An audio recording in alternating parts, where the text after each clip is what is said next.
ಸ್ನೇಹಿತರೆ, VST power ಟಿಲ್ಲರಿಂದ ಬೋದ್ ಏರಿಸ್ತಾ ಇದ್ದಾರೆ. ಯಾವುದೇ ಕಾರಣಕ್ಕೂ ಕಬ್ಬಿನ ಮರಿಗಳು ಮುರಿಯಲ್ಲ ಅಂತ ಹೇಳಿದ್ದೆ ಹಳೆ ವಿಡಿಯೋದಲ್ಲಿ. ನಿಮಗೆ ಕ್ಲಿಯರಾಗಿ ಕೇಳಿಸ್ತದೆ ಇಲ್ವ? ಕಬ್ಬಿನ ಸಸಿಗಳು ಯಾವುದೂ ಮುರಿಯಲ್ಲ ಅಂತ ಹೇಳಿದ್ದೆ. ಮಿನಿ ಟ್ರ್ಯಾಕ್ ಇದು 4 ಅಡಿ ಇದು 3 ಅಡಿ ಸಾಲಿದು, ಸಾರಿ 4 ಅಡಿ ಸಾಲು.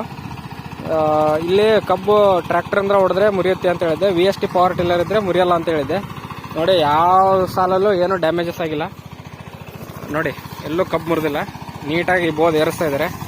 VST ಪವರ್ ಟಿಲ್ಲರಿಂದ ಬೋದ್ ಏರಿಸೋದಾದರೆ ಏರಿಸಿ. 4 ಅಡಿ ಸಾಲು ಮಾಡಿಕೊಂಡು ಯಾವುದೇ ಕಾರಣಕ್ಕೂ ನೀವು ಟ್ರ್ಯಾಕ್ಟರಿಂದ ಮಿನಿ ಟ್ರ್ಯಾಕ್ಟರಿಂದ ಬೋದ್ ಏರ್ಸಕ್ಕೆ ಹೋಗಬೇಡಿ. VST ಪವರ್ ಟಿಲ್ಲರ್ ತುಂಬ ಚೆನ್ನಾಗಿ ಕೆಲಸ ಮಾಡುತ್ತೆ. ನೋಡಿ,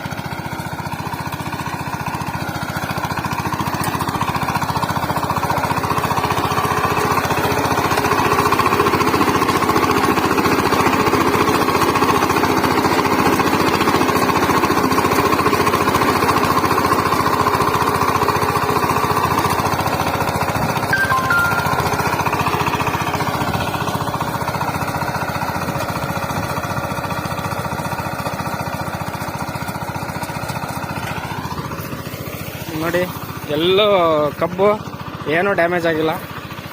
ನೀವು 4 ಅಡಿ ಸಾಲು ಮಾಡಿಬಿಟ್ಟು ಟ್ರ್ಯಾಕ್ಟ್ರಿಂದ ಮಾಡೋದಾದರೆ ನಮ್ಮ ಹೊಲದಲ್ಲಿ ನಾನು ತೋರಿಸಿದ್ದೀನಿ, ಹಳೆ ವಿಡಿಯೋಗಳಲ್ಲಿ ಇದೆ, ಅದು ಹೋಗಿ ನೋಡ್ಕೊಳ್ಳಿ. ತುಂಬ ಡ್ಯಾಮೇಜ್ ಆಗಿದೆ ಕಬ್ಬು.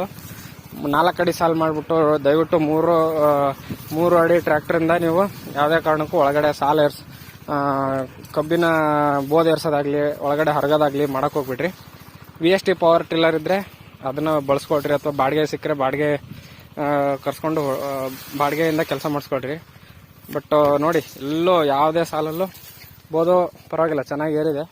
ಆದರೆ ಯಾವುದೇ ಕಬ್ಬಿನ ಮರಿಗಳು ಸಹ ಮುರಿದಿಲ್ಲ, ಚೆನ್ನಾಗಾಗಿದೆ. ಇದನ್ನು ತೋರಿಸ್ಬೇಕು ಅಂತ ಬಂದಿದ್ದೆ. ವಿಡಿಯೋ ಇಷ್ಟ ಆಗಿದ್ದರೆ ಯಾರ್ಯಾರು ಇನ್ನೂ ಕಬ್ಬಿನ ಬೋದ್ ಏರಿಸ್ಬೇಕು ಅಂತ ಇರ್ತಾರೋ ಅಂಥವ್ರಿಗೆ ವಿಡಿಯೋ ಶೇರ್ ಮಾಡಿ. ವಿಡಿಯೋ ಇಷ್ಟ ಆಗಿದ್ದರೆ ಸಬ್ಸ್ಕ್ರೈಬ್ ಮಾಡಿ, ನಮ್ಮ ಚಾನಲ್ ಸಪೋರ್ಟ್ ಮಾಡಿ ಅಂತ ಹೇಳ್ತಾ ವಿಡಿಯೋ ಮುಗಿಸ್ತಾ ಇದ್ದೀನಿ. ಧನ್ಯವಾದ.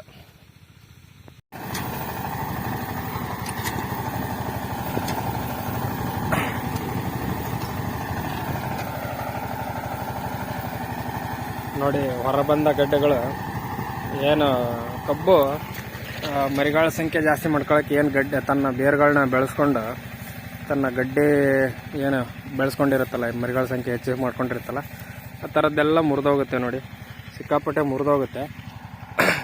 ನೀವು ಯಾವುದೇ ಕಾರಣಕ್ಕೂ 4 ಅಡಿ ಸಾಲು ಮಾಡೋರು ಯೋಚನೆ ಮಾಡಿ ನಿಮ್ಮ ಹತ್ರ ಎತ್ತುಗಳಿದೆಯೋ ಅಥವಾ ಪವರ್ ಟಿಲ್ಲರ್ ಇದೆಯೋ, ಮಿನಿ ಟ್ರ್ಯಾಕ್ಟರ್ ಇದೆಯೋ, ನೀವು ಯಾವ ರೀತಿ ಬೋದ್ ಏರಿಸ್ತೀರೋ ಅಥವಾ ಯಾವ ರೀತಿ ಒಳಗಡೆ ಕಸ ತೆಗ್ಸೋಕ್ಕೆ ಅಥವಾ ಏನು ಕಳೆ ಕಂಟ್ರೋಲ್ ಮಾಡ್ಕೊಳ್ಳೋಕ್ಕೆ ಒಳಗಡೆ ಹರಗ್ತಾ ಇರ್ತೀರ, ಅದನ್ನು ಮಾಡುವಾಗ ನೀವು ಕಬ್ಬಿಗೆ ಯಾವುದೇ ರೀತಿ ತೊಂದರೆ ಆಗದೇ ಇರೋ ಥರ ನೀವು ವ್ಯವಸ್ಥಿತವಾಗಿ ಒಳಗಡೆ ಹರಗೋ ಕೆಲಸ ಮಾಡಿ. ಇಲ್ಲಾಂದರೆ ನೋಡಿ, ಇದು ಮುರಿದೋಗುತ್ತೆ. ಈಗ ಪ್ರತಿ ಸಾಲಲ್ಲೂ ಹೀಗೆ ಆದರೆ ನಿಮ್ಮ ಇಳುವರಿಗೆ ದೊಡ್ಡ ಪೆಟ್ಟು ಬೀಳುತ್ತೆ. ಇದೊಂದು ನೀವು ಅಬ್ಸರ್ವ್ ಮಾಡಬೇಕಾದಂಥ ವಿಚಾರ. ನೋಡಿ, ಸಿಕ್ಕಾಪಟ್ಟೆ ಆಗಿದೆ. ನೋಡಿ, 4 ಅಡಿ ಸಾಲಿಂದು ಇದೊಂದು ದೊಡ್ಡ ಪ್ರಾಬ್ಲಮ್.